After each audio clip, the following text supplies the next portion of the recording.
நம்முடைய தேவன் சகலத்தையும் சிருஷ்டித்த தேவன். வானத்தையும் பூமியையும் அவர் தம்முடைய வல்லமையின் பராக்கிரமத்தினாலே யாவையும் சிருஷ்டித்த ஒரு தேவன் மற்றும் அவர் சகலத்தையும் ஆளுகிற ஒரு தகப்பன். எத்தனை பேர் ஆமென் சொல்ல முடியும்?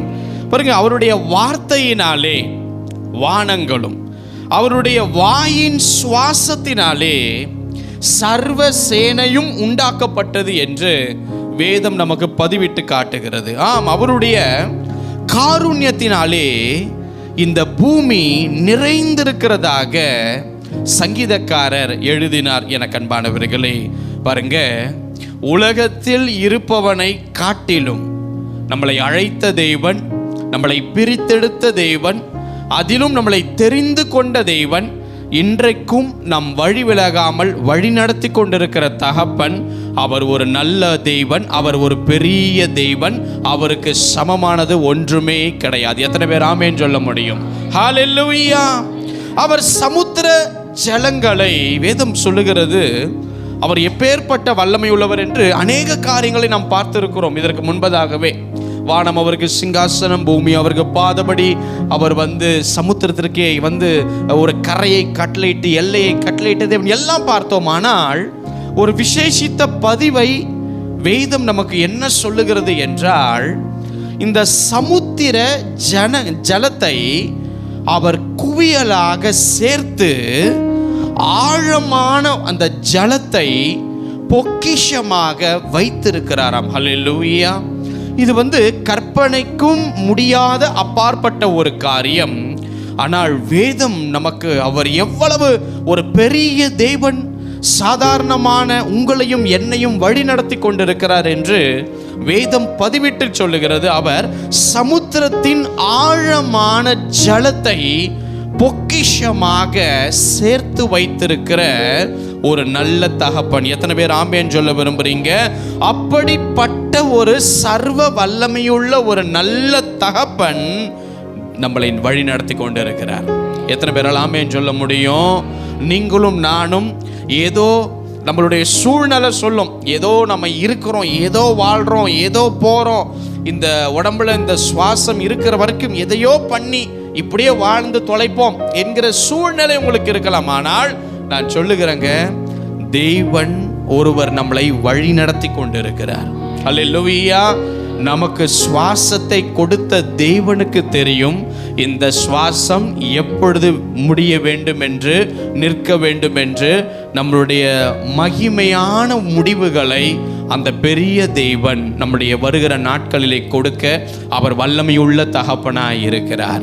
எத்தனை பேரால் ஆமென் சொல்ல முடியும்? பாருங்க, ஏசாயா தீர்க்கதரிசி ஆண்டவருடைய நாமத்தை குறித்து எத்தனையோ காரியங்களை பதிவிட்டு சொன்னாலும் அவர் எழுதின ஒரு விசேஷித்த வார்த்தை என்னவென்றால், அவர் நாமத்தில் ஒரு நாமம் என்னவென்றால் வல்லமையுள்ள தேவன். ஹல்லேலூயா.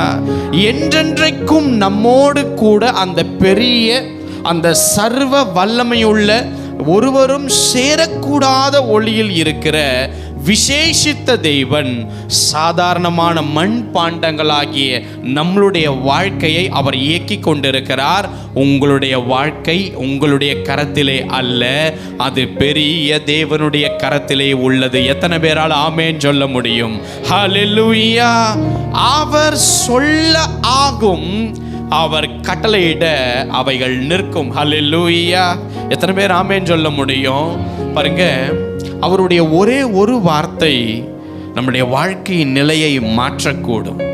அவர் செய்யணும்னு நினைத்துட்டா நம்முடைய வாழ்க்கை தலைகீழாகி மாறிவிடும். அன்பானவர்களே, அவர் நமக்கு செய்ய நினைக்கும் பொழுது யாரால் அதை தடுக்க முடியும்? அவர் சொல்ல ஆகும், அவர் கட்டளையிட அது நிற்கும். எனக்கு அன்பானவர்களே, உலகத்தில் இருப்பவனிலும் நம்மளை வழி நடத்தி கொண்டிருக்கிற தேவன் அவர் பெரியவராய் காணப்படுகிறார். அவரால் கூடாத காரியம் ஒன்றும் இல்லை என்பதை நாம் புரிந்து கொள்ள வேண்டும். ஹல்லேலூயா. அநேக நேரத்தில் நாமே ஒரு டெசிஷனுக்குள்ளே வந்துடுவோம்.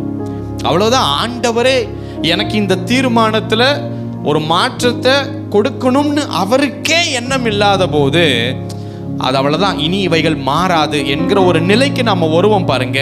ஆனால் தேவன் பாருங்க, அவரால கூடாத காரியம் ஒன்றும் இல்லை என்று வேதம் சொல்லுகிறது. அல்லேலூயா. இங்க இருக்கிற எத்தனை பேருடைய வாழ்க்கை தேவனுடைய கரத்தில் இருக்கிறது என்று நம்புகிறீர்கள்? அல்லேலூயா.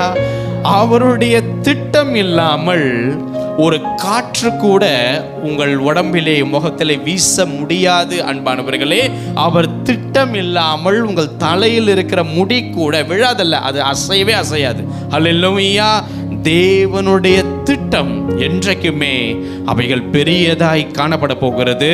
அந்த பெரிய தேவன் உங்களுக்குள் இருக்கிறதை வருகிற நாட்களில் அவர் வெளியரங்கப்படுத்த போகிறார். ஹல்லேலூயா. இதுவரைக்கும் உங்களை நடத்தின தேவன், இதுவரைக்கும் உங்களோடு பேசின தேவன், இதுவரைக்கும் உங்களுக்கு ஆலோசனை கொடுத்த தேவன் வருகிற நாட்களிலே உங்கள் வாழ்க்கையில் என்ன செய்ய போகிறார் என்றால், அவர் பிரத்யட்சமா உங்களோடு இருப்பதை உங்கள் எல்லைகளுக்குள் இருக்கிறவர்கள் காணப்போகிறார்கள்.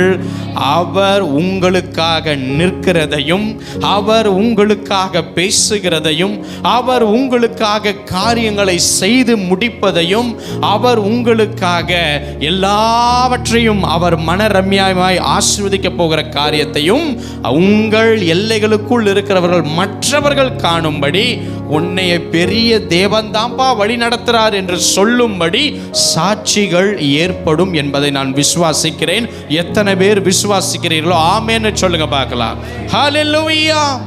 பாருங்க, உங்க பக்கத்துல 1000 பேர் விழுந்தால், உங்களுடைய வலது புறத்துல 10,000 பேர் விழுந்தாலும் அது உங்களை அணுகாது. காரணம் என்னன்னா, அந்த பெரிய தேவன் உங்களை நடத்தி கொண்டு இருப்பதால். ஹல்லேலூயா. நீங்க தண்ணீர்களை கடக்கும் போது, நீங்க ஆறுகளை அப்படியே கடக்கும் போது, நீங்க அக்கினியில நடக்கும் போது ஒரு தீங்கும் கெடுதலும் உங்களுக்கு நேரிடாது. ஒரே காரணம் என்னவென்றால், அந்த பெரிய தேவன் உங்களோடு கூட நடந்து வந்து கொண்டு இருக்கிறார். எத்தனை பேர் ஆமென் சொல்ல முடியும்? பாருங்க, இஸ்ரவேல் ஜனங்களை தேவன் வழி நடத்தும் பொழுது, இந்த எகிப்திலிருந்து வந்துட்டீங்களா, இந்தாங்க போங்க, உங்களை நான் சோதிப்பேன் அப்படி சொல்லி அனுப்பலங்க. அவர் பக்கத்திலே அவருடைய மகிமை மேக ஸ்தம்பத்திலும் இரவின் அக்கினி ஸ்தம்பத்திலும் அந்த மகிமை விலகாமல் இருந்தது. அந்த மகிமை என்னவென்றால், என் பிள்ளைகளை நான் பரலோகத்தில் உக்காந்துட்டு இங்க அப்படி ஆட போன்னு மேய்க்கிற தேவன் அல்ல.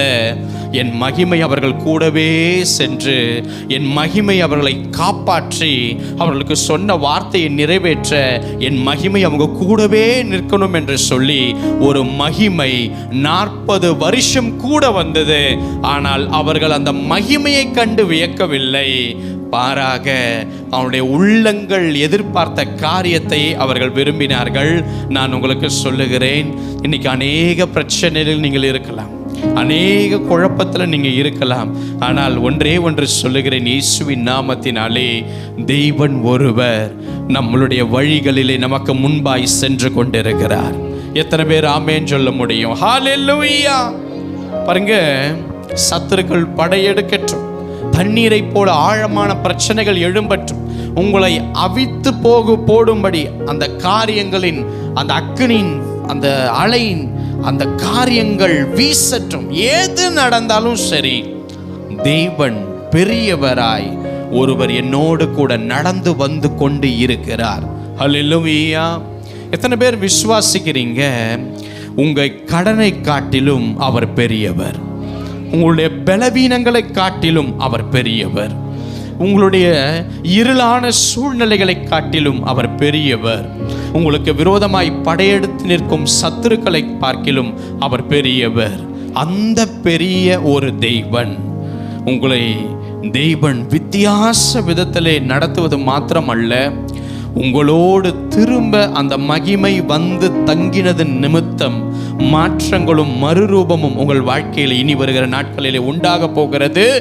அந்த பெரிய தேவன் உங்கள் வாழ்க்கையை இயக்க ஆரம்பிக்கிறதுனால் பெரிய பெரிய காரியங்கள் உங்கள் எல்லைகளுக்குள் நடக்கும். எத்தனை பேர் ஆமென் சொல்றீங்க? ஹல்லேலூயா. ஹல்லேலூயா. பாருங்க, நாம் இந்த உலகத்திலே காணப்பட்டாலும், இந்த உலகத்திலே நாம் வாழ்ந்தாலும், இந்த உலகத்தினுடைய சிற்றின்ப காரியம் நம்மளை சுற்றி காணப்பட்டாலும், நம்முடைய இருதயமோ தேவன் பக்கமே நிற்க வேண்டும் என அன்பானவர்களே. ஹல்லேலூயா. இந்த உலகத்தின் காரியங்களும் இருதயத்தில் நிரம்பி இருக்கும் மனிதர்களோடு கூட தேவன் நடக்க மாட்டார். அவர்களோடு கூட தேவன் வரமாட்டார். அந்த மகிமை அந்த இருளுக்குள், அந்த இருள் இருக்கும் பொழுது அந்த மகிமை பார்த்தீங்களா அவைகள் வராத அன்பானவர்களே. நான் உங்களுக்கு சொல்லுகிறேன், உலகத்தினுடைய காரியங்கள் நிரம்பி இருக்கும் மனிதர்களோடு கூட ஒரு பெரிய தேவன் இல்லை. ஆனால் இன்றைக்கு சமுதாயத்தினால் ஒதுக்கப்பட்டு, குடும்பத்தினால் அற்பமா எண்ணப்பட்டு, சந்ததியிலேயே தெரிந்து கொள்ளப்பட்ட உங்களோடு கூட ஒரு பெரிய தேவன் ஒருவர் இருக்கிறார். எத்தனை பேர் ஆமேன்னு சொல்றீங்க? கையை உயர்த்தி சொல்லுங்க. எனக்கு கிடைத்த பெரிய சொத்தே என்னுடைய பரம தகப்பன் ஒருவரே. எத்தனை பேரால சொல்ல முடியும்? ஹல்லேலூயா. பாருங்க, அவர் நமக்கு சிறந்த மகிமையான ஒரு துவக்கத்தையும் மகிமையான முடிவையும் தான் தேவன் நம்மளுக்கு வைத்திருக்கிறார். கேடான முடிவுகள் நம்முடைய வாழ்க்கையில நடந்து முடிந்து தொலைந்து பாதாளம் போகணும் என்பது தேவ திட்டமே கிடையாது. ஒரு மகிமையான துவக்கமும் ஒரு மகிமையான முடிவையும் அந்த பெரிய தேவன் வைத்திருக்கிறார். எனக்கு அன்பானவர்களே, அவைகள் தான் நம் வாழ்க்கையில நடக்கும். எத்தனை பேர் ஆமென் சொல்றீங்க? ஹல்லேலூயா. பக்கத்துல திரும்பி சொல்லுங்க, எதை குறித்தும் பயப்படாதீங்க. சொல்லுங்க பார்க்கலாம்.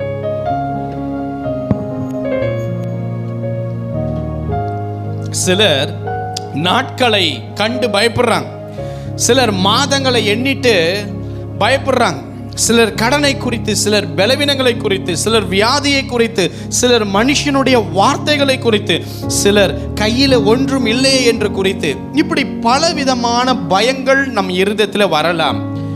அந்த நெருக்கம் உங்களிடத்தில் வரும் பொழுதெல்லாம் நீங்கள் சொல்ல வேண்டும், நான் அசைக்கப்பட மாட்டேன். காரணம், அந்த பெரிய தேவன் என் கூட நடந்து கொண்டு வருகிறார்.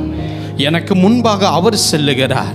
அவர் பாத அந்த சுவடுகளை அதிலே பின்பற்றுகிற நான் இடறி விழவே போகிறதல்ல. இந்த பயங்கள் எல்லாம் வீணாய் போகட்டும். எத்தனை பேர் ஆமென் சொல்றீங்க? இந்த பெரிய பள்ளத்தாக்கை பார்க்கிலும், என்னுடைய பெரிய இருளான வழிகளை காட்டிலும் பெரிய தேவன் ஒருவர் என்னோடு கூட நடந்து கொண்டிருக்கிறார். இனி இந்த கடனை குறித்து, நாட்களை குறித்து, மாதங்களை குறித்து, பலவீனத்தை குறித்து, மனுஷி வார்த்தையை குறித்து, கையில் ஒன்றுமில்லாத காரியத்தை குறித்து நான் பயப்படவே போறதல்ல. எத்தனை பேர் ஆமென் சொல்றீங்க? விசுவாச அறிக்கையை பண்ணுங்க. ஏன்னா நம்மளை எப்பேற்பட்டவர் நடத்துகிறார் என்பது தெரியலனா தான் நமக்கு பயம் வரும். அல்லேலூயா. நமக்கு போற வழி புரியல அப்படின்னா தான் பயம் வரும். நான் விசுவாசிக்கிறேன், நம்ம போற வழி எது தெரியுமா? நம்ம தேவனை உண்மையாய் நேசிக்கும் பொழுது, நம்முடைய வாழ்க்கையை முழுவதும் அவர் கரத்தில் கொடுக்கும் பொழுது, அவர் சித்தத்தை தவிர வேற எதுவுமே நடக்கக்கூடாதுன்னு சொல்லும் பொழுது, அந்த மெய்ப்பன் போகிற பாதைகள் ஒரு நாளும் நம்மளை சறுக்கலான பாதைகளுக்கு கொண்டு போகவே போகாது. அப்படி அந்த பாதைகளில் கற்கள் இருக்கும், முற்கள் இருக்கும், முள்ளுகள் இருக்கும், நம்ம காலை நெருக்குகிற காரியம் இருந்தாலும் மெய்ப்பெண் அவைகளிலே போகும் பொழுது அதிலே எனக்கு கேடான முடிவுகள் வராது, நான் பயப்படவே மாட்டேன் என்று சொல்லி அந்த ஆடுகள் மெய்ப்பனுடைய பாதைகளை கவனிக்கும் என்றால், இன்றைக்கு சபை அந்த பெரிய தேவனுடைய பாத சுவடுகளை பிடித்துக் கொள்ளட்டும். எத்தனை பேர் ஆமென் சொல்ல விரும்புறீங்க? ஹல்லேலூயா. நம்முடைய தேவன் சகலத்தையும் செய்ய வல்லவர். எத்தனை பேர் ஆமென் சொல்றீங்க? இன்னும் என் வாழ்க்கையில ஒண்ணுமே நடக்கலையே, ஒரு உயர்வு வரலையே, ஒரு மாற்றம் வரலையே, ஒரு சமாதானம் வரலையே, ஒரு எல்லை பெரிதாகலையே. நான் சொல்றேங்க, தேவன் சகலத்தையும் செய்ய வல்லவர் என்பதை நம்முடைய இருதயத்தில் ஆணித்தனமான ஒரு விசுவாசம் நமக்குள் இருக்கும் பொழுது நம்மையே நாமே திடப்படுத்திக் கொள்வோம். அப்படி நடக்கிற ஆத்துமாக்கள் சொல்லும், அவர் அதின் காலத்தில் நேர்த்தியாய் செய்ய வல்லவர் என்பதை. எத்தனை பேர் ஆமென் சொல்றீங்க? கரமுயர்த்தி சொல்லுங்க. அதின் காலங்களிலே நேர்த்தியானதை, தேவன் திட்டமிட்டதை, தேவன் காரியத்தை வாய்க்க பண்ணியே தீருவார். ஹல்லேலூயா. காரணம், அவர் பெரியவர் மற்றும் சகலத்தையும் செய்ய வல்லமையுள்ள தகப்பன். எத்தனை பேர் ஆமென் சொல்றீங்க? பக்கத்தில் திரும்பி, உங்களுக்குள் இருக்கிறவர் அவர் பெரியவர். முதல்ல நீங்க அதை விசுவாசிங்க. சொல்லுங்க பார்க்கலாம். First you believe. முதல்ல நீ விசுவாசி. ஆண்டவரை நீ நம்பலனா வேற யார் நம்புவா? ஹல்லேலூயா, ஹல்லேலூயா. கண்டு விசுவாசிக்கிறது இல்லைங்க. எதுவுமே நடக்காத போது அவர் நடத்துவார். ஹல்லேலூயா. எந்த நன்மையும் நடக்காத போது இம்மட்டும் நடத்தின தேவன் நடத்துவார். ஹல்லேலூயா. எதையுமே செய்யல அப்படின்றத விட செய்ததை நினைத்து இதை செய்தவர் அதையும் செய்வார்னு பண்ணும் பொழுது, அவரை நம்பும் பொழுது, நம்முடைய ஆத்துமாவை நம்மளே பூஸ்டப் பண்ணும் பொழுது, தேவன் விசுவாசத்தை கண்டு நீதியின் பாதையிலே அந்த பெரிய தேவன் பெரிய மகத்துவமான காரியங்களை நம்முடைய வாழ்க்கையை செய்ய அவர் வல்லமையுள்ள தகப்பனாய் இருக்கிறார். எத்தனை பேர் ஆமென் சொல்ல முடியும்? ஹல்லேலூயா. பாருங்க, இன்னைக்கு அநேகருடைய ஒரு கேள்வி என்னன்னா, சபைக்கு வராத பிள்ளைகளுடைய வாழ்க்கையின் ஆசீர்வாதத்தை சத்துரு நம்முடைய இருதயத்தில் கவனிப்பாய் உன் கண்களை பார் அப்படின்னுவான். பார், அவன் சபைக்கே வரல, அந்த பொண்ணு சபைக்கே வரல, அந்த பொண்ணு வாழ்க்கை எவ்வளோ ஆசீர்வதிக்கப்பட்டிருக்கு பார், அந்த பையனுடைய கையின் பிரயாசம் எவ்வளோ ஆஸ்வதிக்கப்பட்டிருக்கு பார், அவன் எப்பேற்பட்ட மாடிகளை கட்டி எல்லைகள் விரிவாகுது பார், அவங்க குடும்பம் திட்டமிட்டது உடனே நடக்குது பார். பாருங்க, இந்த காரியங்கள் எல்லாம் சத்துரு அழகா உங்களை திசை திருப்பி பார்க்க வைத்து சொல்ல வைப்பா, நான் சபைக்கு போய் அப்போ எனக்கு என்ன பலன் வந்தது ஆண்டவரே. ஹல்லேலூயா. இப்பேற்பட்ட காரியங்கள் அவங்களுக்கு நடக்குது, வாய்க்குது, அவங்க இஷ்டப்படி வாழ்றாங்க, அவங்களுக்கு நன்மை நடக்குது, அவங்க விரும்பின காரியங்கள் எல்லாம் செயல்படுது. இதெல்லாம் பாருங்க நமக்குரியது அல்ல. நான் சொல்றேன், அவனுடைய வாழ்க்கை வாய்க்கலாம், நடக்கலாம், கட்டப்படலாம், விரிவாக்கப்படலாம். ஆனால் ஒரு மகிமை அவர்கள் வாழ்க்கையில இல்லாதது அவருடைய முடிவிலே அது காணப்படும். ஹல்லேலூயா. ஆனால் உங்களையும் என்னையும் நடத்துபவர் நமக்கு சிறந்ததை தருகிறவர். நமக்காக சிறந்த பாதைகளை அவர் வைத்திருக்கிற தகப்பன். எத்தனை பேர் இனிமேல் நான் மற்றவர்களின் நிலையை பார்க்க போகிறதல்ல, என்னுள் இருக்கிற பெரியவர் உலகத்தில் இருக்கிறவனிலும் என்னில் இருக்கிறவர் அவர் பெரியவராய் இருக்கிறபடியினால் அவைகளை காட்டிலும் விசேஷித்த உயர்வுகளையும் பாதைகளையும் கீர்த்தியையும் புகழ்ச்சியும் நன்மையையும் என் இயேசு எனக்கு தருவார். ஹல்லேலூயா. பக்கத்தில் திரும்பி, அடுத்தவன் வீட்டை எட்டி பார்க்காதீங்க. சொல்லுங்க பார்க்கலாம். ஹல்லேலூயா. நம்மளை நடத்துபவர் எப்படி தெரியுமா? அவர் பெரியவர்மா. ஹல்லேலூயா. நான் விசுவாசிக்கிறேன், நம்மளுடைய நாவுகள் அவரை துதித்து கொண்டே இருக்க வேண்டும்.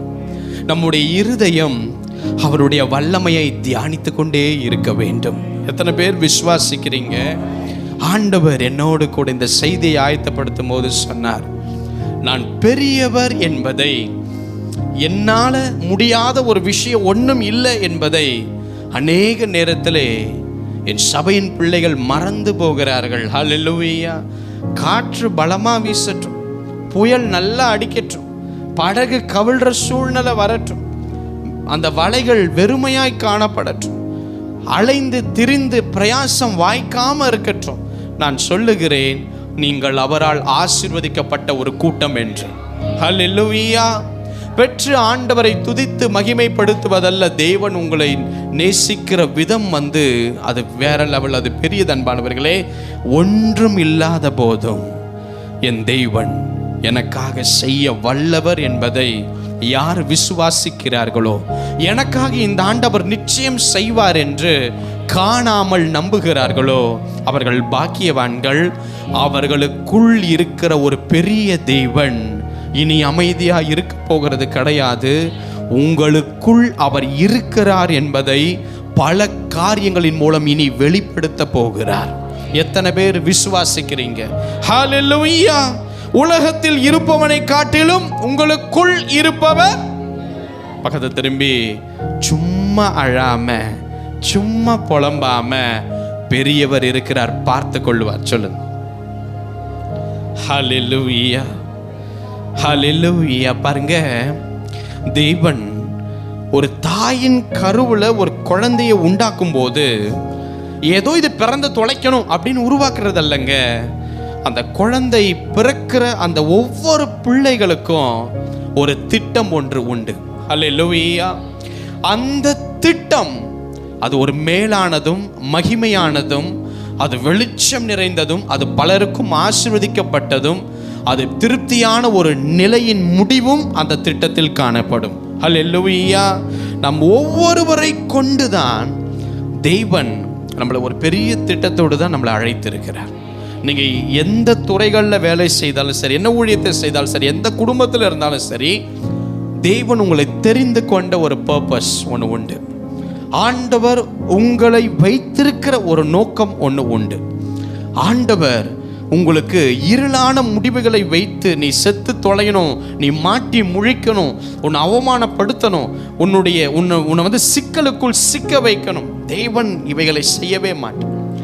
ஒரு குழந்தை அவை ஜெனிப்பிக்க வேண்டும் என்று அவர் திட்டமிடும் பொழுது அவர் அதற்கு மேலான திட்டங்களை மட்டுமே வைத்திருப்பார். அந்த மேலான திட்டங்கள் எப்பொழுது நடைபெறும் என்றால், அந்த ஆத்துமா நன்மை தீமை அறிய வரும் பொழுது எல்லா இருள்களும் அவனை சூழ்ந்தாலும் என்னை அழைத்தவர் என்னை நடத்துவார், என்னை பரிசுத்தப்படுத்தினவர் என்னை நடத்துவார், என்னை பாதாள குழியில் இறங்க பண்ணினவர் என்னை ஏறவும் பண்ணுவார், எனக்கு இந்த கரையை அனுமதித்தவர் இவைகளை மாற்றியும் போடுவார் என்று யார் அவர் பெரியவர் என்பதை தியானிக்கிறார்களோ அவர்கள் வாழ்க்கையில பெரிய விடுதலைகளை தேவன் வர நாட்களை கொடுக்க போறார். ஹல்லேலூயா. பெரிய மாற்றம் அவங்க வாழ்க்கையில் தான் வரும். ஹல்லேலூயா, ஹல்லேலூயா. பாருங்க, நான் உலகத்தில் வாழ்ந்தாலும் நாம் உலகத்துக்கு கூறியவர்கள் அல்ல. ஆமென். இந்த பூமியிலே நாம் வாழ்ந்தாலும் இந்த பூமிக்குரியவர்கள் அல்ல. நாம் அவரால் விசேஷித்த விதமாய் அவர் காருண்யமும் பிரசன்னமும் இறங்கறதுக்கு என்ன சூஸ் பண்ண மக்கள் நீங்களும் நான். அவர் பெரியவர். அவர் உங்களை கைவிட்டுருவாரா? நிச்சயம் விட மாட்டார். அந்த பெரியவர் நீங்கள் உணர தான் உங்க வாழ்க்கையில் அதிசயம் நடக்கும். அந்த பெரியவருடைய வல்லமையை தியானிக்க தான் மாற்றம் வரும். ஹல்லேலூயா. எதை கண்டும் சோர்ந்து போகாதீங்க. பிரச்சனை வருதா, நீங்க சத்ரு பிரச்சனையை கொண்டு வருவான். ஏன் தெரியுமா? நீ உடஞ்சி போய் உக்காரணும். நீ ரொம்ப அழுகிற சூழ்நிலையை கொண்டு வருவான். ஏன் தெரியுமா? நீ மனசு உடஞ்சி அழுது உன் வாழ்க்கையை வெறுத்து உன் தேவனை எப்படி நீ தூஷிக்கணும் எல்லாத்தையும் ட்ரை பண்ணுவான். யோபு ஐயா வாழ்க்கையில ட்ரை பண்ண மாதிரி. ஆனா நாம் என்ன செய்ய வேண்டும் என்றால், எல்லாவற்றை காட்டிலும் அவர் பெரியவர்.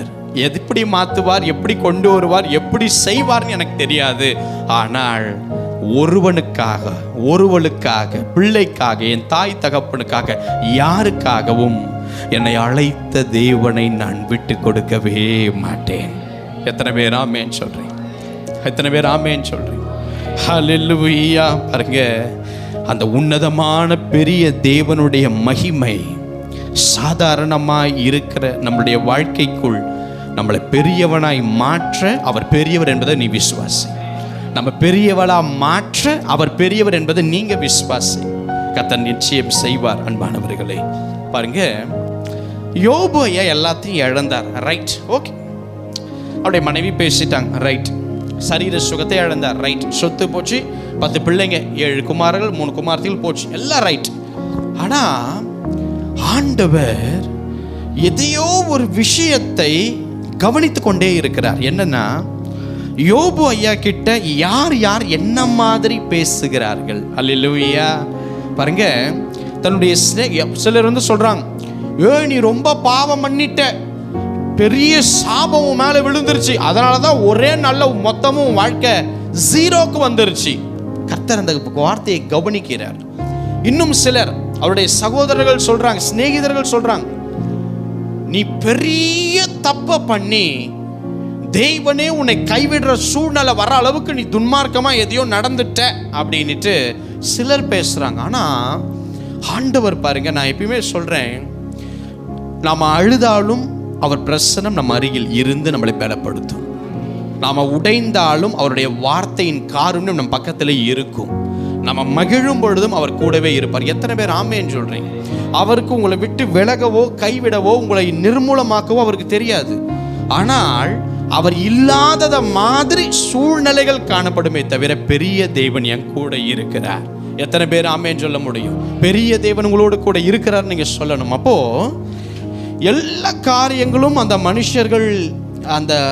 மனுஷர்கள் வார்த்தையை கொண்டு வந்து யோபு கிட்ட சொன்னாலும் கர்த்தர் ஒரு காரியத்தை செய்வதற்கு திட்டமிட்டார். என்னவென்றால், என் மகன் யோபுவோடு கூட நான் இல்லை என்பதினால் இவை நடந்தது என்று எல்லாரும் பேசின வாக்கை கர்த்தர் எடுத்துக்கொண்டார்.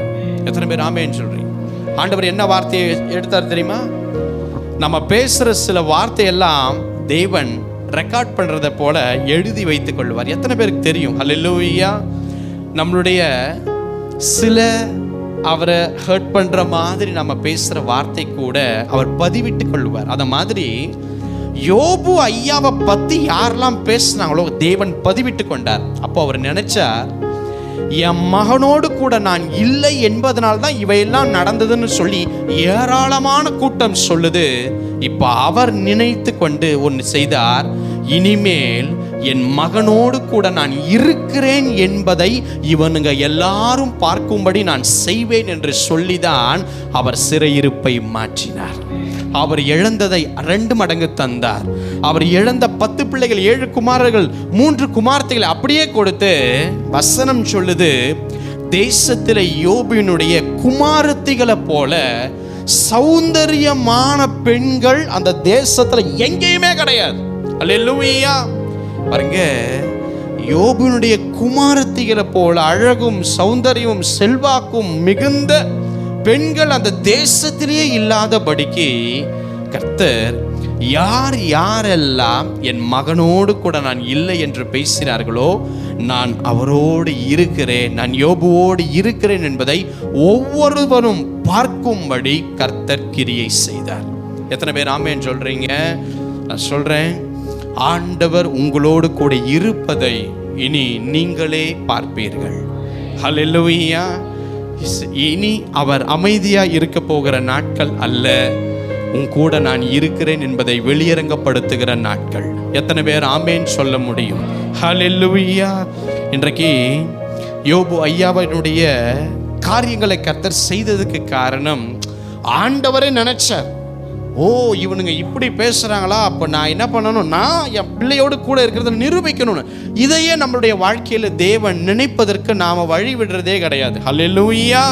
ஏன்னா சின்ன விஷயத்துல கூட நாம் என்ன பண்றோம் அப்படின்னா ஆண்டவரை நம்ம விட்டு கொடுத்துறோம். ஆமென். ஒரு சின்ன பலவீனம் வந்ததுன்னா சரி, நீங்க ஜெபிக்கும் பொழுது என்ன நடக்கும் அப்படின்னா, தேவனும் நீங்களும் இணைகிற ஒரு நேரம் அது. ஹல்லேலூயா. அந்த நம்ம எவ்வளோ காரியங்கள் செய்யும் பொழுது நீங்களும் தேவனும் மிக அருகில் இருக்கிற ஒரு சமயம் போல அந்த ஜெபமானது அந்த பிரசன்னத்தை நம்முடைய வாழ்க்கையில ஆத்துமாவோடு இணைத்து கொள்ளும். ஹல்லேலூயா. அப்போ சில விஷயங்கள் நம்முடைய வாழ்க்கையில நடக்காத போது, கை கூடாத போது, வாய்க்காத போது நம்ம என்ன பண்றோம் அப்படின்னா அவரையே நம்ம விட்டு கொடுத்துறோம். நாம் என்ன பண்ணுவோம், ஆமாம் ஒரு 3 நாள் உடம்பு சரியில்லை, நம்ம அடுத்த வாரத்திலிருந்து நம்ம சரியா பண்ணலாம்னு நினைப்பீங்க. அடுத்த வாரம் இந்த வாரத்தோட மோசமாக போயிருக்கும். அல்லேலூயா. ஏன்னா உங்களையும் ஆண்டவரை கனெக்ஷனே விடாத அளவுக்கு ஒரு பெரிய பள்ளத்தாக்கு பிளவு, ஒரு பெரிய ஒரு ஒரு ஒரு ஒரு இடைவெளியை கொண்டு வந்து கொண்டே இருக்கிறது. காரணம், அநேகர் நினைக்கிறாங்க சத்துரு. இல்லை இல்லை இல்லை இல்லை அன்பானவர்களே, உங்கள் ஆத்துமா அவைகளை விட்டு கொடுக்கிறது என்று அர்த்தம். ஹல்லேலூயா. உங்களுடைய சொந்த ஆத்துமா. சத்துரு முழுவதும் உங்களையும் தேவனையும் பிரிக்க நினைப்பான். ஆமென். ஆனால் அவ்வப்போது கர்த்தர்கிட்ட வரும், 20 நாள் தேவனை விட்டு தூர போயிடும்.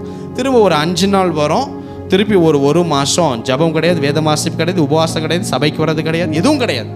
ஏன் தெரியுமா இதெல்லாம் நடக்குது? உங்கள் சொந்த ஆத்துமா உங்களையே அறியாமல் அவரை விட்டு கொடுக்க ஆரம்பிக்கும் நிலைதான் அது. எத்தனை பேர் ஆமென் சொல்ல முடியும்? ஹல்லேலூயா.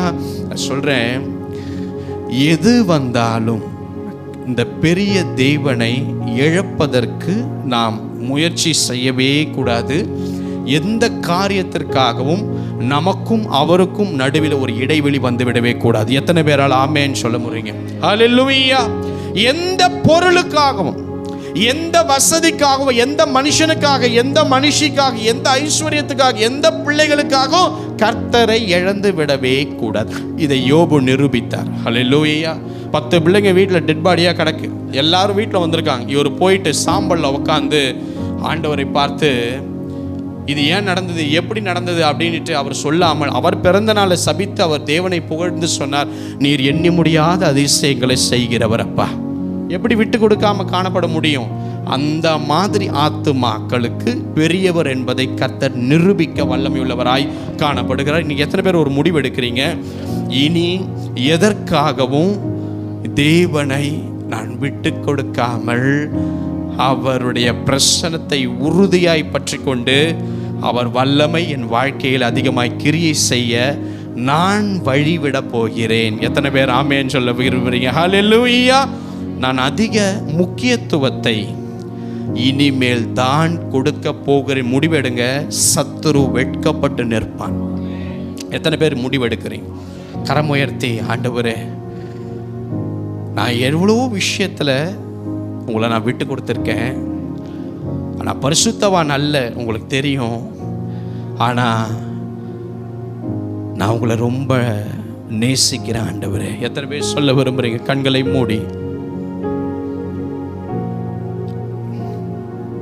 ஆண்டவரே, என் வாழ்க்கையில் மாற்றம் வரலனாலும் சொல்லுங்க, என் வாழ்க்கையில் மாற்றம் வரலனாலும் உங்களை விட்டு கொடுக்க மாட்டேன் ஆண்டவரே. உங்களை விட்டு தூர போகிற அனுபவம் எனக்கு வேணாம் ஆண்டவரே. நீர் வேண்டும் ஆண்டவரே. ஹல்லேலூயா. எத்தனை பேர் உண்மையா சொன்னீங்களோ கரம் உயர்த்தி ஸ்தோத்திரம் பண்ணலாமா? ஸ்தோத்திரம். பாருங்க, தேவன் எப்படிப்பட்டவர் தெரியுமா?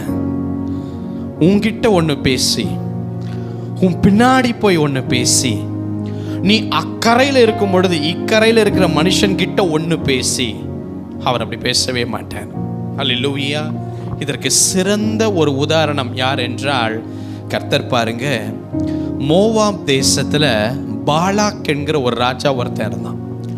அந்த மோவாபியர் தேசத்துக்குள்ள இஸ்ரவேலர்கள் எகிப்திலிருந்து விடுதலையாய் வெளியே வரும் பொழுது இந்த ராஜா பாலாக் பார்க்குறான், என்னடா இது, இவ்வளவு பெரிய கடற்கடலை போல கூட்டம் மோவாப் தேசத்தில் வந்துச்சுன்னா நம்மளை அடிச்சு நொறுக்கி இந்த தேசத்தை அவங்க சுதந்திரிச்சிருப்பாங்க, நம்ம வாழ்க்கை முடிஞ்சது அப்படின்னும் போது ஒரு தீர்க்கதரிசியை பீலையாம தேடி அவன் சொல்றான், பாருங்க அன்பானவர்களே, இந்த கூட்டத்தை சபிக்கவும், இந்த கூட்டத்தை என்ன பண்ணணும், அவங்களை சாபம் கொடுக்கவும் வேணும், நீங்க வாங்கன்னு சொல்லி அவன் பீலையாமை கூட்டிக்கிட்டு வரும் பொழுது பாருங்க, எனக்கு ரொம்ப பிடித்த ஒரு காரியம் அந்த இடத்துல நடக்கிறது. எனக்கு அன்பானவர்களே, ஆண்டவர் சொல்றாரு பீலையாம் கிட்ட, பீலையாம், நீ போகவும் வேண்டாம், நீ சபிக்கவும் வேண்டாம்.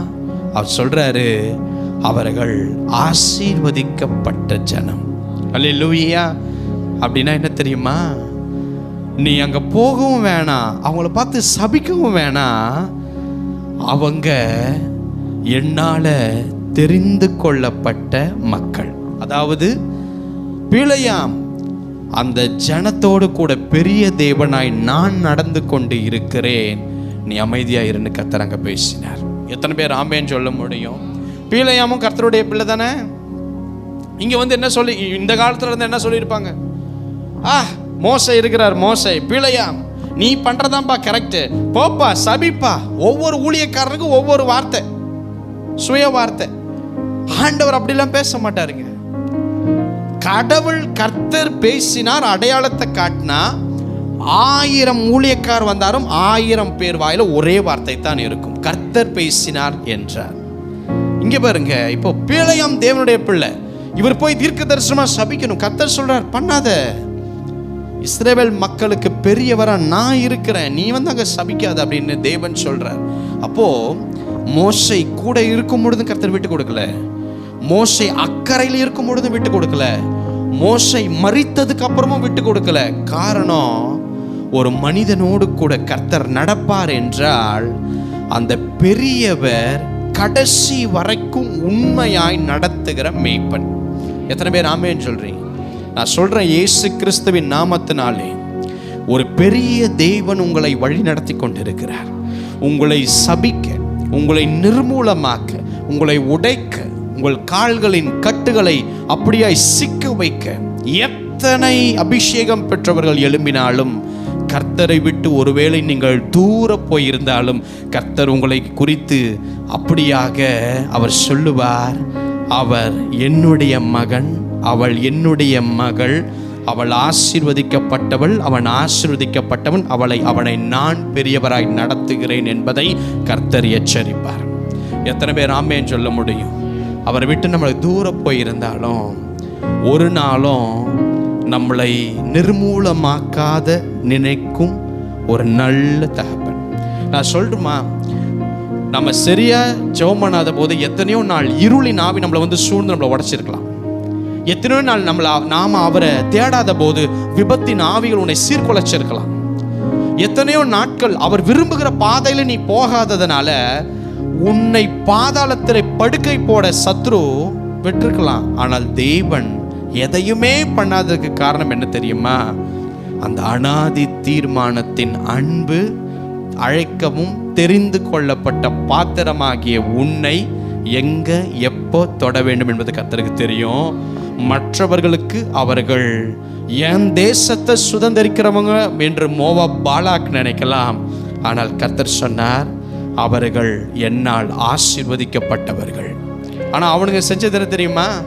கர்த்தர் இதை சொல்லும் பொழுது இஸ்ரவேல் கூட்டம் யோகியமான கூட்டம் இல்லை. அவனுங்க போய் பாகால் பெயரை பற்றி கொண்டு விபச்சாரம், வேசித்தனம் செய்து சுற்றி இருந்தாங்க. ஆனால் ஆண்டவர் அவங்களை விட்டு கொடுக்காதது ஏன் தெரியுமா? அவங்களை எகிப்திலிருந்து கொண்டு வந்தது கர்த்தர், அவங்கள நடத்துறது தேவன், அவங்களை நடத்துறது தேவ பிரசன்னத்தின் சேனை. அத அவங்களுக்கு புரியலனாலும் தேவனுக்கு தெரியும். அவர்கள் என்னால் ஆசீர்வதிக்கப்பட்டவர்கள், நீ சபிக்கவும் வேணா, போக வேணா, உக்காருன்ட்டார். ஹல்லேலூயா! எத்தனை பேரோடு தேவன் பேசி கொண்டிருக்கிறார் அன்பானவர்களே. அவர் யோசனையிலே பெரிய தேவன், அவர் செயலிலே வல்லமையுள்ள தகப்பன். உங்களுக்கு அத்தனையையும் மாற்றி போட அவர் திட்டமிட்டிருக்கிறார். நீங்கள் ஆசீர்வதிக்கப்பட்டவர்களாய் மாறுவீர்கள். எத்தனை பேரால் விசுவாசிக்க முடியுது? இது விசுவாசிக்க கடினமாக இருந்தாலும் நான் சொல்றேன், உங்களுக்காக தேவன் துணை நிற்பார். எத்தனை பேர் ஆமென் சொல்ற விரும்புறீங்க? ஒரு பெரிய தேவன் ஒரு மனுஷனோடு கூட இருந்தால் என்ன ஆகும்? நாம் பார்த்து முடிக்க விரும்புகிறோம், வாசிக்க கேட்கலாம். 1 நாளாகமம் 14 அதிகாரம் 17 வசனம். 1 நாளாகமம் 14:17. அப்படியே தாவீதின் கீர்த்தி சகல தேசங்களிலும் பிரசித்தமாகி அவருக்கு பயப்படுகிற பயத்தை கர்த்தர் சகல ஜாதிகளின் மேலும் வரப்பண்ணினார். கடைசி 2 வார்த்தை சொல்லுங்க. கர்த்தர் சகல ஜாதிகளின் மேலும் வரப்பண்ணினார். கர்த்தர் சகல ஜாதிகளிலும் என்ன வரப்பண்ணாரு? தாவீது ஐயாவை பார்க்கிற எல்லாரும் பயப்படணும். நல்லா கவனிங்க, இந்த செய்தி ஒரு முக்கியமான ஒரு செய்தி எனக்கு அன்பானவர்களே. தாவீதனுடைய கீர்த்தி, அவருடைய பெயர் எல்லா தேசங்களையும் போய் ரீச் ஆகுது. தேவன் அந்த மனுஷனோடு கூட இருக்கிறார் என்று சொல்லி எல்லா ஜனங்களும் தாவீதை பார்த்து பயப்படுற ஒரு சூழ்நிலை எல்லா தேசங்களுக்குள்ளும் உண்டானது. இப்போ யாரு தாவீதை பார்க்கும்பொழுது, ஐயோ அந்த தாவீதுக்கு விரோதமா எழும்பாதீங்க, போவாதீங்க, செயல்படுத்தாதீங்க, அந்த தாவீதோடு கூட ஒரு பெரிய தேவன் இருக்கிறார்னு கர்த்தருக்கு பயப்படுறது பயம் போய் இப்போ அந்த மனுஷனோடு அந்த பிரசனம் இருக்கிறத பார்த்து எல்லா தேசமும் பயப்பட ஆரம்பிச்சிருச்சு. என்ன நடக்குது அப்படின்னா, அவர் இஸ்ரவேலுடைய சமஸ்த ராஜாவாக அபிஷேகம் பண்ணப்படுறார். நல்ல கவனிங்க, சமஸ்த இஸ்ரவேலையும் ஆளும்படி ராஜாவாக சிங்காசனத்தில் உட்கார்ந்து அபிஷேகம் பண்ணப்படுறார். அப்பயே சிங்காசனத்தில் அவர் உட்காரும் பொழுதே கர்த்தர் என்ன காரியத்தை செய்ய தாவீது வழிவிட்டார். அதுதான் ரொம்ப முக்கியம். நல்ல கவனிங்க. தாவீது இப்போ சிங்காசனத்திலே சமஸ்த இஸ்ரவேலின் ராஜாவாக அபிஷேகம் பண்ணப்பட்டார். இத பெலிஸ்தியர்கள் கேள்விப்பட்டு தாவீதை தேடி கொல்லும்படி அவங்க வந்தாங்க. எத்தனை பேர் ஆமென் சொல்றீங்க? இப்ப தாவீதை கொல்றதுக்காக பெலிஸ்தியர் கூட்டம் வந்துச்சு. ஏன்னா இந்த தாவீது சிங்காசனத்துல உக்காந்துட்டாரா? இந்த தாவீது அரியணையில உக்காந்துட்டாரா? இப்போ பெலிஸ்தியர்களாகிய நாங்க இந்த தாவீதை சாகடிக்க போறோம்னு சொல்லி எதிராக வந்த இடம்தான் ரெப்பாயிம் என்கிற பள்ளத்தாக்கு. எத்தனை பேர் ஆமென் சொல்றீங்க? ரெப்பாயிம் என்கிற ஒரு பள்ளத்தாக்குல ஒரே ஒரு தாவீதை முடிக்கிறதுக்கு எல்லாரும் வந்துட்டாங்க. இப்போ தாவீதுக்கு இந்த நியூஸ் போகுது. ரெப்பாயிம் பள்ளத்தாக்குல நீங்க ராஜாவா உட்கார்ந்ததுக்கு முதல் எதிரியாக பெலிஸ்தர் உங்களை அழிக்குவதற்காக, தேசத்தை சூறையிடுறதுக்காக ரெப்பாயிம் பள்ளத்தாக்குல இன்னைக்கு உங்க கதையை முடிப்பதற்காக பள்ளத்தாக்கில பிளான் பண்ணி காத்து கொண்டு இருக்கிறாங்க என்கிற செய்தி தாவீதின் காதுகளிலே போகுது. நல்லா கவனிங்க. இதுவே நாமளா இருந்தா என்ன பண்ணியிருப்போம்? இதுக்கா என்ன சமஸ்த இஸ்ரவேலை நேத்து ராஜாவா உட்கார வச்சீங்க? தாவீது கேட்கல. இதுக்கா சாமுவேல் தீர்க்கதரிசி மூலமா என்னை தேடி வந்து அபிஷேகம் பண்ணினீங்க? தாவீது கேட்கல. இதுக்கா குடும்பத்துல ஆட ஓட்டிட்டு இருந்த நிம்மதியா இருந்த என்னைய இவ்வளவு பிரச்சனையில கொண்டு வந்து விட்டீங்களே, ஏன் ஆண்டவரே இதுக்கு நீங்க என்ன தெரிந்து கொள்ளாமலே இருந்திருக்கலாமே அப்படின்னுட்டு தாவீது சொல்லவில்லை. தாவீது என்ன தெரியுமா பண்ணாரு? இந்த ரெப்பாயிம் பள்ளத்தாக்கில் இருக்கிற இந்த பெலிஸ்தியர்களோடு கூட நான் யுத்தம் பண்ண போகலாமா வேண்டாமா? நீ சொல்லு. பிரச்சனையை கண்டு பின்வாங்கி கர்த்தரை தூஷிக்கல. அந்த பிரச்சனையிலிருந்து வெளிவருவதற்குரிய சொல்யூஷனை நீங்க கொடுங்கப்பான்னு சார்ந்து நிற்கிற அனுபவம். எத்தனை பேர் ஆமென் சொல்ல விரும்புறீங்க? இப்ப நல்லா கவனிங்க. அந்த ரெப்பாயிம் பள்ளத்தாக்கில் இருந்த அந்த பெலிஸ்தர்களை பார்த்து நீ தாவீதுக்கு என்ன சொன்னார் என்றால், இந்த பெலிஸ்தருக்கு விரோதமா நீ போ, ஹல்லேலூயா, நீ போ, நான் உன் கையிலே அவர்களை ஒப்பு கொடுப்பேன் என்று சொன்னார். போனார், ஒப்பு கொடுத்தார். அவங்க முறிந்து போனாங்க. அப்போ தாவீது ஐயா ஒரு வார்த்தையை சொல்றாரு, தண்ணீர்கள் உடைந்து ஓடுகிறத போல கர்த்தர் இந்த சத்துருக்களை எனக்கு முன்பாக தண்ணீர்களைப் போல உடைந்து ஓட பண்ணினார் என்று சொல்லி அந்த ஸ்தலத்திற்கு பாகால் பெராசிம் என்கிற பெயரை தாவீது அந்த ஸ்தலத்திற்கு இட்டார். பாகால் பெராசிம் என்றால் என்னன்னா, என் சத்துருக்களை என்னோடு இருக்கிற பெரிய தேவனுடைய பிரசனம் தண்ணீர்களைப் போல உடைந்து கரைந்து ஓட பண்ணினது. அது தடைகளோ, பிரச்சனைகளோ, விரோதமாக எழும்பும் ஆட்களோ, சத்ருவின் அதிகாரங்களோ, பாதாளத்தின் கோபத்தின் காரியங்களோ எது வந்தாலும் தண்ணீர்களைப் போல உடைந்து ஓடினார்கள். அந்த காரணம் என்னோடு ஒரு பெரிய தேவன் ரெப்பாயிம் என்கிற பள்ளத்தாக்கிலே என் கூட இருந்தபடியினால். எத்தனை பேர் ஆமென் சொல்ல முடியும்? ஹல்லேலூயா. இப்போ என்ன தெரியுமா நடந்தது? பெலிஸ்தர்கள் முறிந்து போயிட்டாங்க. இப்ப போகும் பொழுது எப்பயுமே அவங்க போருக்கு போகும்போது அவங்களுடைய தெய்வங்களை கொண்டு வருவாங்க, அவங்க நம்புற விஷயத்தை கொண்டு வருவாங்க, ஸ்டாச்சுஸை கொண்டு வருவாங்க. இப்போ முறிந்து ஐயோ உயிர் தப்பினா போதுன்னு சொல்லி ஓடும் பொழுது அவங்களுடைய சிலைகளை கீழே வச்சுட்டு போயிட்டாங்க. இப்ப தாவீது என்ன பண்றாரு என்றால், அவைகள் நம்பி தானே நீங்க வந்தீங்க, நீங்க ஓடிட்டீங்க பாரு, ஆனால் நான் ஓடவில்லை, காரணம் என்னோடு இருக்கிற தேவன் பெரியவர் என்று சொல்லி அந்த சிலைகளை உடைத்து அது மண்ணாக்கி, அதை அப்படியாக பாருங்க எரித்து மண்ணாக்கி சாம்பலாக்கி அதை கொண்டு போய் கொண்டு வைக்கிறார். அப்போ இதை பார்த்த பெலிஸ்தியர்கள் திரும்பியும் அதே பள்ளத்தாக்கிலே அதே நாட்களிலே தாவீதை முடிக்க திரும்பவும் மறுபடியும் வந்தார்கள். எத்தனை பேர் ஆமென் சொல்ல விரும்புறீங்க? இப்போ திரும்பவும் தாவீது, இப்ப நம்மளா இருந்தா என்ன பண்ணிருப்போம்? அதுதான் நீ ரெப்பாயிம் பள்ளத்தாக்கிலே போ, அவங்கள கையில ஒப்பு கொடுப்பேன்னு சொல்லிட்டாரு, திரும்பி நம்ம போலாம். அப்படி பண்ணல, திரும்பவும் அவர் ஆலோசனை கேட்டார். என்ன தெரியுமா? ஆண்டவரே, திரும்பவும் இந்த ரெப்பாயிம் பள்ளத்தாக்கிலே பெலிஸ்தியர்கள் வந்திருக்கிறாங்க, இப்ப நான் போட்டுமா, எனக்கு போகட்டுமா, எனக்கு ஆலோசனை சொல்லுங்க. கர்த்தர் என்ன ஆலோசனை சொன்னா தெரியுமா? அவர் சொன்னாரு, நீ அவங்களுக்கு பின்புறமாய் போகாத, நீ அதுக்கு பதில அந்த முசுக்கட்டை செடிகளுக்கு எதிராக இருந்து பாயும் பொழுது அந்த முசுக்கட்டை செடிகளின் அந்த நுனிகளினாலே ஒரு இரைச்சல் சத்தம் வரும். அதுதான் உனக்கு அடையாளம். நீ அந்த சத்தம் வரும் பொழுது நீ யுத்தத்துக்கு புறப்படு. ஏன் அப்படின்னா அந்த முசுக்கட்டை நுனியினுடைய அந்த அந்த இறைச்சலுடைய சத்தம் வந்துச்சு அப்படின்னா அது எதுக்கு தெரியுமா தாவீது அடையாளம்? நான் உனக்கு முன்னாடி புறப்பட்டு இருப்பேன் என்பது அது அடையாளம். எத்தனை பேர் ஆமென் சொல்றீங்க? இப்போ தாவீதுக்கு அப்படியே அப்பட்டமா கர்த்தருக்கு கீழ்ப்படுகிறவங்க ரொம்ப பிடிக்கும். இப்போ ஆண்டவர் என்ன பண்ணார் தெரியுமா? சொன்ன வார்த்தைக்கு தாவீது அப்படியே, ஆண்டவரே இப்போ நான் பின்புறம் போல, நீங்க சொல்ற வரைக்கும் முசுக்கட்டை செடிகளுக்கு எதிரே இருந்து பாய போறேன். அதில் வருகிற அந்த இறைச்சல் கேட்கும் பொழுது எனக்கு முன்னாடி நீங்க புறப்பட்டு போயிட்டீங்க, நம்பி நான் பின்னாடி வரப்போறேன்னு சொல்லும் பொழுது தாவீது அதையே செய்தார். அந்த பெலிஸ்தியர்கள் முறிந்து ஓடி போய் விழுந்தார்கள். எத்தனை பேர் ஆமென் சொல்ல முடியும்? எத்தனை பேர் ஹல்லேலூயா சொல்ல விரும்புறீங்க? ஆமென். பாருங்க, அந்த பெரிய இராணுவம் கிபியோன் துவங்கி காசோர் மட்டும் போய் இந்த ராஜா தாவீது முறியடித்தார். நான் சொல்றேங்க, தாவீதோடு கூட ஒரு பெரிய தேவன் இருக்கிறார் என்பதை தாவீது பார்ப்பதற்கு இதை செய்யல. தாவீதின் சத்துருக்கள் அவரோடு இருக்கிற பிரசன்னத்தின் மகிமையின் பெரியவரை கண்டு வியக்க வேண்டும் என்பதை கர்த்தர் செய்தார். இதைத்தான் நம்ம வாசித்தோம். சகல ஜனங்களும் தாவீதினுடைய தேவனுக்கு பயந்தார்கள் மட்டுமில்ல, தாவீதை பார்க்கும் பொழுது எல்லா தேசங்களுக்கும் பயம் வந்தது. எப்ப தெரியுமா?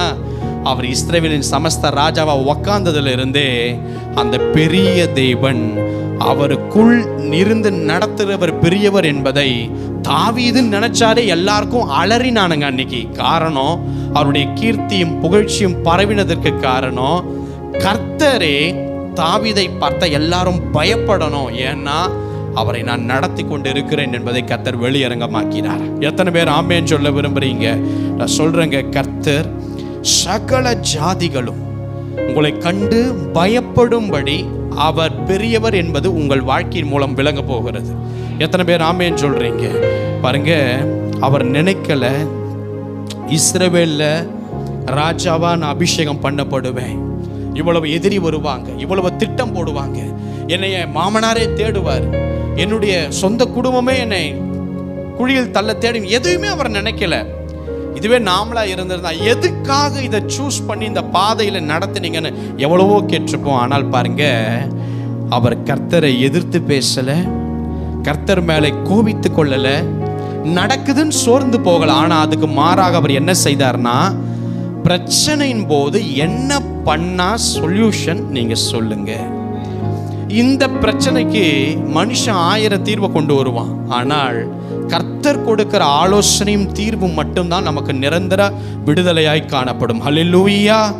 2வது முறை கூட நான் போட்டுமா வேண்டாமா என்று திரும்பவும் விசாரித்த பொழுது ஆண்டவர் கொடுக்கிற ஆலோசனை நிமினால் ஒரு தீங்கும் தாவீதுக்கு வரவில்லை. எத்தனை பேர் ஆமென் சொல்ல விரும்புறீங்க? அவரோடு கூட தேவன் இருப்பதை எல்லாரும் கண்டு பயந்தது போல நீங்களும் கூட உங்கள் சத்துருக்கள் ரெப்பாயீம் என்கிற பள்ளத்தாக்கிலே உங்களுக்கு விரோதமாய் அணிவகுத்து நின்று கொண்டிருந்தாலும் நீங்கள் அவளை கண்டு ஏன் இதை அனுமதித்தீர், ஏன் என்னை கைவிட்டீங்க, இதுக்காக என்னை அபிஷேகத்தீங்க, இதுக்காக என்னை சமஸ்த இஸ்ரவேல ராஜாவை உட்கார வச்சிங்க, இதுக்காகவா சாமுவேல் அமிச்சிங்க, எதையும் கேட்காம ரெப்பாயீம் பள்ளத்தாப்புல அவனுங்க இருக்கட்டும், ஆனால் என்னோடு இருக்கிற பெரியவர் எனக்கு முன்னாடி போவதற்கு அடையாளத்தை கொடுங்க ஆண்டவரே, நான் போகும் பொழுது இந்த தண்டை பின்தொடரும் போது எனக்கு நீர் ஒப்பு கொடுப்பீரா? கர்த்தர் கிரியை செய்தார். அங்கே தண்ணீர்களைப் போல சத்துருக்கள் உடைந்து ஓடினார்கள். கர்த்தர் பெரியவர் என்பதை நீங்கள் விட்டு கொடுக்காமல் காணப்படும் பொழுது உங்க வாழ்க்கையில் இருக்கிற எல்லா மதில்கள், தடைகள், போராட்டங்கள், உங்களை கட்டி இருக்கிற சிக்கல்கள் எல்லாம் பாருங்க, அந்த இருளின் சால்வைகள் தெய்வ மகிமையின் பெரியவர் என்பதனால் அவைகள் கிழித்தெறிந்து உங்க பாதைகளை விட்டு வெளியே ஓட போகிறது. நீங்கள் பாகால் பெரசீம்ல ஒரு பெரிய ஜெயத்தை பெற்றுக்கொள்வீர்கள். எத்தனை பேர் ஆமென் சொல்றீங்க? ஹல்லேலூயா. சத்துருக்களுடைய எல்லைக்கே போய் சத்துருவை வீழ்த்தியதினால் தாவீதை கண்டு எல்லாரும் பயந்து நின்று அவர் கீர்த்தி மேலாய் பரவினது போல உங்களை கர்த்தர் குகையிலிருந்து வெளியே கொண்டு வர போகிற நாட்கள் இது. கர்த்தர் உங்களை கண்மலையின் மேல் வைப்பதற்கு கொண்டு வருகிற நாட்கள் இது. நீங்கள் என்ன செய்ய வேண்டும் என்றால், உள்ளே அமைதியாய் கர்த்தர் செய்வார்னு காத்து கொண்டிருக்கிற நீங்கள், அவர் பெரியவர் என்பதை நம்பிக்கொண்டே இரு. கர்த்தர் கீர்த்தியும் புகழ்ச்சியுமாய் உன்னை வைப்பார். எத்தனை பேர் ஆமென் சொல்ல முடியும்? ஹல்லேலூயா, ஹல்லேலூயா. பாருங்க, இந்த ஆண்டை துவங்கி இருக்கிற நாம, இந்த மாசத்துல நிக்கிற நாம, ஒருவேளை இந்த ஃபியூ டேஸ்லயே நம்முடைய வாழ்க்கையில் அநேக தோல்விகள் காணப்பட்டிருக்கலாம். இந்த ஃபியூ டேஸ்லயே அநேக கண்ணீர் வடிக்கிற சூழ்நிலை காணப்பட்டிருக்கலாம். பிரச்சனைக்கு மேல பிரச்சனை இந்த ஆண்டினுடைய துவக்கத்திலே நம்முடைய வாழ்க்கையில காணப்பட்டிருக்கலாம். நான் சொல்றேன், அவர்கிட்ட கேட்டீங்கன்னா, விசாரிச்சிங்கன்னா ஆலோசனை தருவார். அந்த ஆலோசனைக்கு அப்பட்டமா கீழ்ப்படியும் பொழுது அந்த பெரிய தேவன் பெரிய காரியங்களை செய்ய போகிறார். ஹல்லேலூயா. எத்தனை பேருடைய வாழ்க்கையில தடைகள் இருக்கு? கையை உயர்த்துங்க. எத்தனை பேருடைய வாழ்க்கையில அடைக்கப்பட்ட வாசல் இருக்கு? கையை உயர்த்துங்க. எத்தனை பேருடைய வாழ்க்கையில சத்துருக்கள் பெருகி இருக்கிறாங்க? ஹல்லேலூயா. தண்ணீர்களை போல தேவன் அவைகளை உடைத்து தள்ள போகிறார். காரணம், ரெபாயிம் என்கிற அந்த சத்துருக்கள் நிறைந்த பள்ளத்தாக்கில ஒரு தாவீதுக்காக தேவ பிரசனம் முன் சென்றது போல உங்களுக்காக அவர் கிரியை செய்வார். உங்கள் தடைகள் எல்லாம் உடைத்து கர்த்தர் நீங்கள் முன்னேறும்படி கிரியை செய்ய போகிறார். எத்தனை பேர் சொல்றீங்க, என் தடைகளை உடைத்து நான் முன்னேற போகிறேன்? ஹல்லேலூயா. நீங்க சொல்லுங்க, நான் இனி கர்த்தர்கிட்ட விசாரிக்க போகிறேன். இனி கர்த்தர் என்ன சொல்றாருன்னு கேட்க போறேன். கர்த்தர் என்ன சொல்றாரோ அதுக்கு அப்படியே கீழ்ப்படிய போறேன். கர்த்தர் எனக்கு முன்னாடி புறப்பட்டு இருப்பார். எத்தனை பேர் ஆமென் சொல்ல விரும்புறீங்க? ஹல்லேலூயா, ஹல்லேலூயா. பாருங்க, நமக்கு நேரம் இல்லை, அநேக காரியத்தை நம்ம பார்க்க முடியாதானால் தெய்வன் என்னோடு இந்த முக்கியமான ஒரு காரியத்தை பேசும்படி சொன்னார். அது என்னவென்றால், வேதாகமத்திலே ஒரு முக்கியமான ஒரு நியாயாதிபதி, அவருடைய பெயர் பார்த்தீங்கன்னா எப்தா. இந்த எப்தா என்கிற ஒரு நியாயாதிபதி, இவருடைய வாழ்க்கையினுடைய துவக்கம் எவ்வளவு கேவலமா நடத்தப்பட்டார் அப்படின்னா, அவருடைய தகப்பன் பெயர் கீலேயோத். இந்த கீலேயாத் என்கிற அந்த தகப்பனுக்கு ஒரு வேசியை போய் அவர் இணையும் பொழுது அதிலே வந்த பிள்ளை தான் இந்த எப்தா. ஹல்லேலூயா. அப்போ அந்த ஊர்ல இருக்கிறவங்க எல்லாருமே அந்த எப்தாவை பார்க்கும் பொழுது, உங்க அம்மா ஒரு வேசி அப்படின்னு சொல்லி எவ்வளவோ கடுமையான, ஏன்னா அந்த கீலேயாத் கூட அந்த அவங்க அம்மா வாழல. இந்த பிள்ளை எப்தாவை பெற்றெடுத்துட்டு அவ போய் வேற ஒருத்தன் கூட வேசித்தனம் பண்ணி போயிட்டான்.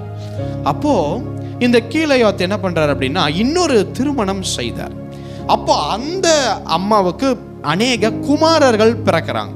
ஸோ இந்த குமாரர்கள் எல்லாம் அந்த கீலேயாத்தினுடைய அந்த முழு பகுதியையும் ஆளுகிற போர் வீரர்களாய் பின்னாடி மாறுறாங்க. அப்போ இந்த எப்தாவுடைய வாழ்க்கையை பத்தி எல்லாருமே கேவலமா பேச ஆரம்பிச்சாங்க. உங்க அம்மா ஒரு வேசி, நீ எங்க அப்பாவுடைய சுதந்திரத்துக்கு உனக்கு சொத்தும் கிடையாது, பாகம் கிடையாது, எங்களுடைய சுதந்திரங்கள், என் தகப்பனுடைய சுதந்திரம் உனக்கு கிடையாதுறான்னு சொல்லி அவனை வீட்டை விட்டு துரத்தி அடிச்சான். ஹல்லேலூயா. இப்ப எப்தா பாருங்க, அவர் போய் சேருகிற இடம் தான் இந்த தோப் என்கிற ஒரு தேசம். தோப் என்கிற ஒரு தேசத்துல போய் அவர் வெளியே வரும்போது எப்படி வந்தார்னா, கண்ணீரோடு அழுகையோடு. கூட இருந்த தகப்பன் இப்போ மறுமணம் செய்து கொண்டு அந்த பிள்ளைகளோடு நின்று போகாதப்பான்னு ஒரு வார்த்தை சொல்லலை. இந்த எப்தாவுக்காக பேச ஒரு தாய் இல்லை, எப்தாவுக்காக சகோதரர்கள் இல்லை. மனம் உடைந்து போய் எப்தா வீட்டை விட்டு வெளியேறி கடந்து தோப் என்கிற ஒரு தேசத்துல வாழ்ந்தார். அங்கே பாருங்க, இவன் ஒரு வேசியின் மகன் என்று சொல்லி அந்த தேசத்துல எல்லாரும் பேசி மனமடி வாக்கி அழுது கொண்டே எப்தா வெளியே வந்தார். ஆனால் கர்த்தர் பாருங்க இந்த காரியத்தை கவனித்து பார்த்து எப்தாவுடைய இந்த நிலையை மாத்துறதுக்கு கர்த்தர் என்ன பண்ணார் அப்படின்னா, அம்மோன் புத்திரர்களை இந்த இஸ்ரவேல் மேல யுத்தம் செய்யும்படி வர அனுமதித்தார். இப்ப அந்த தேசத்துக்கு அவர் போய் கர்த்தர் எப்தாவோடு கூட இருந்து ஒரு பெரிய போர் வீரனாய் அவர் மாறி இப்போ பலசாலியா கர்த்தர் அங்க கொண்டு போய் மாத்தினார். இப்போ அம்மோன் புத்திரர்கள் இஸ்ரவேலர்களை கொல்லும்படி வரும் பொழுது இஸ்ரவேல் புத்திரர்கள்ல நல்ல பலசாலியான பராக்கிரம வீரன் ஒருத்தரும் கிடையாது. இப்போ கர்த்தர் என்ன செய்தார் தெரியுமா? எந்த குடும்பம், எந்த அவனுடைய சகோதரர்கள் என் தகப்பனுடைய சுதந்திரம் உனக்கு இல்லடா வெளியே போடான்னு அனுப்பினாங்களோ அதே சகோதரர்கள் எல்லாரும் சேர்ந்து எப்தாவை வந்து தோப் தேசத்திலே சந்தித்து, தயவு செய்து எங்களோடு கூட வா, இந்த அம்மோன் புத்திரர்களை முறியடிக்க உன்னால மட்டும்தான் முடியும், உங்கூட மட்டும்தான் கர்த்தர் இருக்கிறார், எனவே எங்களுக்கு வந்து உதவி செய் என்று 2-3 முறை கேட்டு அப்படியாக அவங்க தயவாய் கேட்டுக்கொண்டே இருந்தார்கள். அன்பானவர்களே, அப்போ அந்த எப்தா ஒரு வார்த்தையை சொல்றாரு, நீங்க தானே என்னைய பகச்சி உங்க அப்பாவுடைய சுதந்திரம்லாம் உனக்கு இல்லடான்னு சொல்லி என்னை நீங்க தானே அனுப்பினீங்க வெளியே, இப்ப நீங்களே என்னை வந்து கூப்பிடுறீங்களேன்னும் போது அவங்க சகோதரர்கள் சொன்னாங்க, அந்த மூப்பர்களும் உள்ள வந்து சொன்னாங்க, நீ மட்டும் எங்களோடு கூட திரும்ப வந்தினா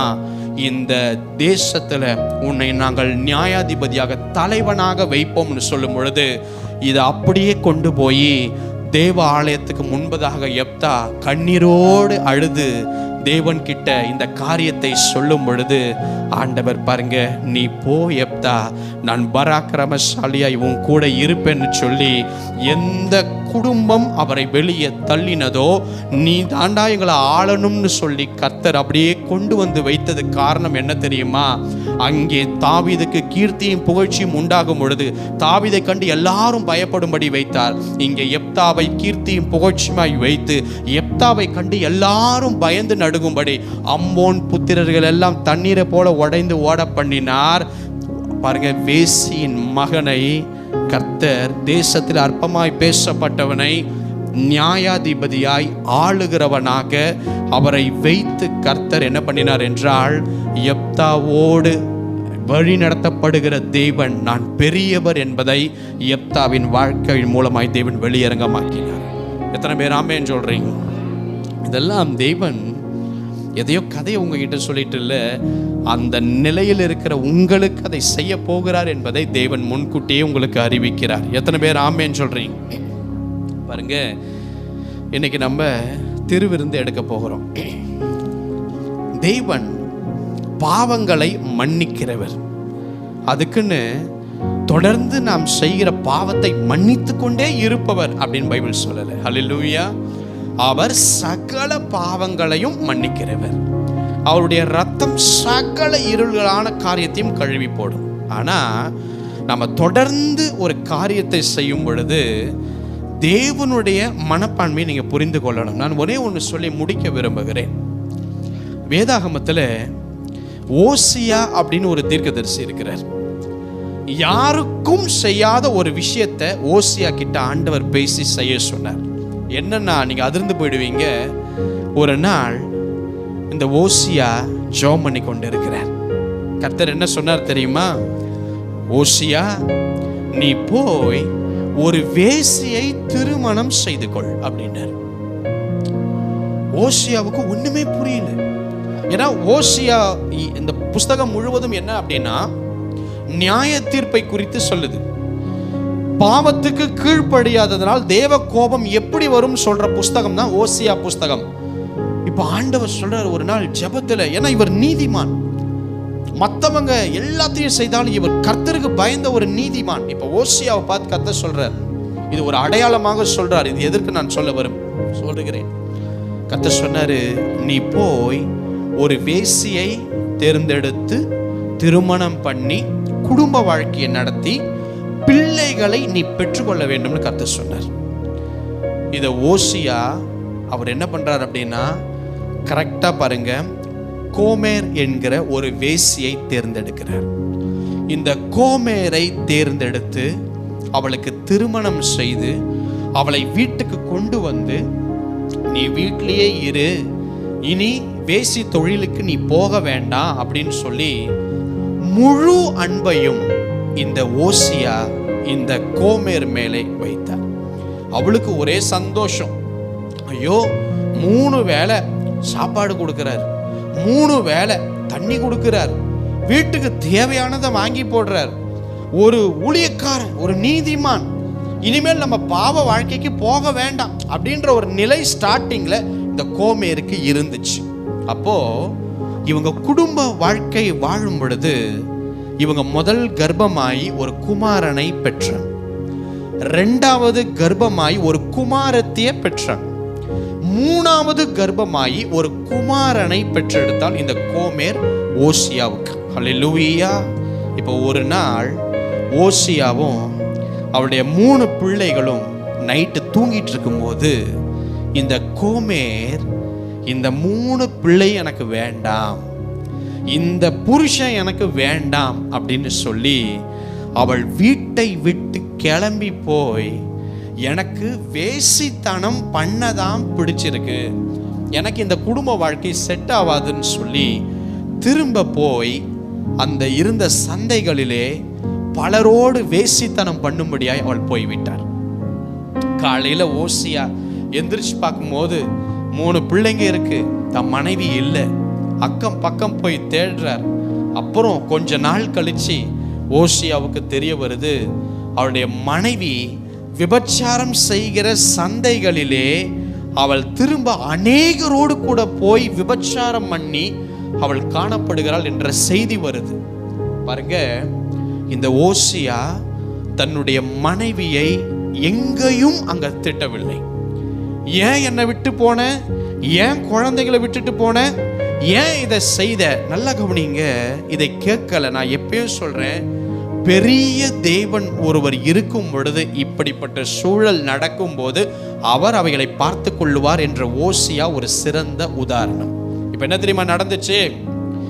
அவ போய் பலருடன் வேசித்தனம் பண்ணினாள், பிள்ளைய மறந்தாள், கணவனை மறந்தாள். அப்போ அவளோடு வேசித்தனம் பண்ணினவங்க அவளை நிறைய இடத்துக்கு சந்தைகள்ல விற்பதற்கு ஆரம்பித்தாங்க. அப்போ அவளுக்கு கடன் பட துவங்கியது. அவள் கடன் பட்டு அவள் அடிமையாக ஒரு இடத்துல விற்கப்பட்டாள். அப்போ ஒவ்வொரு நாளும் ஓசியா வெளியே பாவத்தை விட்டு மனம் திரும்புங்க, கர்த்தர் நியாய தீர்ப்பை கொடுக்க போறார் சொல்லும் பொழுது இவங்க தன் தேச மக்கள் சொல்லுவாங்க, உன் மனைவியே முதல்ல உன் கூட இல்லாம வேசி எங்கேயோ போய் ஓடிட்டா, நீ கடவுளை பத்தி பேசுறியா அப்படின்னு எவ்வளவோ காரியங்களை ஓசியாவை உள்ளம் உடைகிற மாதிரி பண்ணாலும் அந்த புஸ்தகம் முழுவதும் ஓசியா ஒரு இடத்துல கூட என்னை இந்த நிலைக்கு கொண்டு விட்டீரேன்னு எங்கேயும் கேட்கல. அப்போ ஒரு நாள் ஒரு செய்தி ஓசியாவுக்கு வருது. என்னன்னா, ஓசியா, உன்னுடைய மனைவி இப்படிப்பட்ட ஒரு இடத்துல அடிமையாக கை கட்டப்பட்டு அவள் விற்கப்படுகிறதை நான் பார்த்தேன் அப்படின்னும் பொழுது தேவன் ஓசியாவோடு ஒரு வார்த்தையை பேசுகிறார். என்னவென்றால், ஓசியா, உனக்கு இப்படி அவள் செய்து விட்டாள் என்று சொல்லி நீ எதுவும் தவறான காரியங்களை நீ இது பண்ணிடாத. நீ என்ன செய் என்றால், திரும்பவும் மன்னித்து அவளை உன் மனைவியா வீட்டுக்கு கூட்டிட்டு வான்னு கர்த்தர் பேசினார். ஹல்லேலூயா. பாருங்க, இது ஏற்றுக்கொள்ள முடியாத ஒரு விஷயம். ஆனால் இது எதற்காக நடந்தது என்பதை நான் சொல்லுகிறேன். அவர் ஜபத்தில் உட்காரும் போது திரும்ப தேவன் பேசினார். ஓசியா, உனக்கு அநியாயம் பண்ணிட்டான்னு அவளை விட்டுட்டு வந்துடாத, திரும்பவும் அவளை மன்னித்து அவளை கூட்டிட்டு வீட்டுக்கு உன் பிள்ளைகளுக்கு அம்மாவா, உனக்கு ஒரு மனைவியா வாழவை என்று கர்த்தர் பேசினார். உடனே ஓசியா என்ன பண்ணார் தெரியுமா? 15 வெள்ளி காசை எடுத்துட்டு போய், விலை உயர்ந்த வெள்ளி காசு கொண்டு போய், இந்தாங்க இந்த பொண்ணை நானே வாங்கிக்கிறேன்னு சொல்லி அந்த வேசியை காசு கொடுத்து அவர் மனைவியை திரும்பவும் வாங்கிட்டு வரும் பொழுது ஒரு வார்த்தை சொன்னாரு, நீ வீட்டுக்கு வா என்று. ஹல்லேலூயா. என்ன சொன்னாரு? அவரை காசு கொடுத்துட்டு அந்த பொண்ணு அழுக்கும் கிழிந்த துணியுமாய் சாம்பலை போட்டு அடிமையா அவள் வாழ்க்கை காணப்பட்டு அப்படியே இருக்கும் பொழுது, நீ வீட்டுக்கு வா, உனக்காக ஒரு வீடு இருக்குன்னு சொல்லி ஆண்டவர் ஓசியாவின் மூலம் பேசினார். இது எதற்காக தெரியுமா? அந்த ஓசியா தான் அடையாளம் இயேசு கிறிஸ்து. அந்த ஸ்திரீ, அந்த வேசி தான் இன்றைக்கு சபையாகிய நானும் நீங்களும். ஆமென். எங்கேயோ இருந்த நம்மை பிரித்தெடுத்து தெரிந்தெடுத்து அபிஷேகம் பண்ணி கர்த்தர் காரியங்களை சொல்லி நம்மளை நடத்தி நம்மளை நம்பி எல்லாத்தையும் கொடுத்த பொழுது நாம் திரும்ப நம்மளுடைய துன்மார்க்க ஜீவியத்திற்கு தேவன் கொடுத்த அபிஷேகத்தை விட்டு, அழைப்பை விட்டு, அவருடைய திருவிருந்தினுடைய பயபக்தியை விட்டு, அந்த குழந்தைகளை விட்டு போனது மாதிரி நாமும் கூட திரும்ப நம்முடைய வேசி மார்க்கத்திலே பாவம் செய்து போனாலும் நம்மை அங்கே சத்துரு அடிமையாக்கி பாதாள குழியிலே படுக்கை போடலாம் என்று சொல்லி விற்பதற்கு அங்கே நினைத்தாலும் தேவன் ஒருவர் திரும்ப வீட்டுக்கு வா, திரும்ப என்னிடத்தில் வா என்ற அந்த திருவிருந்தின் மூலம் உங்களோடு கூட பேசி கொண்டிருக்கிறார். எத்தனை பேர் ஆமென் சொல்ல விரும்புறீங்க? ஹல்லேலூயா, ஹல்லேலூயா. இந்த திருவிருந்து ஒரு சடங்காச்சாரியம் அல்ல, இது தேவனையும் உங்களையும் இணைக்கிற ஒரு அன்பு. மணவாளன் மணவாட்டியை சேர்த்து கொள்ளுகிற ஒரு காரியம். நீ எவ்வளவு தப்பு பண்ணாலும் அந்த தேவன் சொல்லுகிறார், நீ திரும்பி என்னிடத்தில் வா. ஹல்லேலூயா. அப்படியே ஓசியா கீழ்ப்படிந்து அவள் மனைவியை ஏற்றுக்கொண்டு, என்னை விட்டு போய் என் பிள்ளைகளை விட்டு போய் இப்படி வேசித்தனம் பண்ணிட்டேன்னு கேட்காம அன்பை காட்டினார். இன்றைக்கு அந்த அன்பு உனக்காய் காத்து கொண்டிருக்கிறது. எத்தனை பேர் பயபக்தியோடு எழுந்து நிற்கலாமா? Thank you Jesus.